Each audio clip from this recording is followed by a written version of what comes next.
les patients dialysés n'ont plus de fonction rénale et de ce fait, les reins ne vont plus pouvoir éliminer les toxines d'origine alimentaire.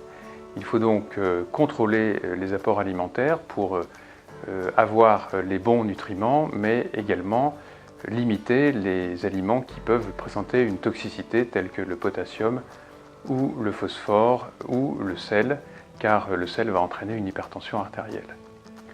Alors un des premiers problèmes des patients dialysés est une alimentation souvent restreinte spontanément par une anorexie par exemple, et il va être difficile pour les patients de manger suffisamment d'énergie. Donc la diététicienne va suivre en premier lieu les apports énergétiques des patients qui doivent être au minimum de 30 à 35 kcal par kilo et par jour. Concernant les apports en protéines, qui sont également très importants, les techniques de dialyse, malheureusement, entraînent des pertes d'acides aminés et de ce fait, les besoins en acides aminés et en protéines seront plus importants. On les estime actuellement à 1,1 g par kilo et par jour. Et donc la diététicienne, là encore, va devoir s'assurer que les patients mangent suffisamment de protéines tous les jours. Les apports donc énergétiques et protéiques étant assurés, il faut aussi également contrôler d'autres paramètres dits métaboliques dont les reins n'arrivent pas à bien éliminer les excès.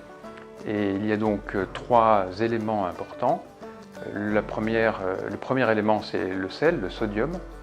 Le deuxième élément, c'est le potassium. Et le troisième élément, c'est le phosphore. Alors les apports de sel doivent être limités. En général, en dialyse, lorsqu'on n'a plus d'urine, lorsqu'on est anurique, on les limite à 6 g de sel par jour, soit environ 2,5 g de sodium. C'est très important car les patients qui n'ont plus d'urine vont développer des œdèmes et en fait les apports de sel vont conditionner la prise de poids entre chaque séance de dialyse. Il faut donc être très prudent avec ces apports et bien les contrôler, sinon les patients vont prendre par exemple 3 à 4 kg entre chaque séance de dialyse.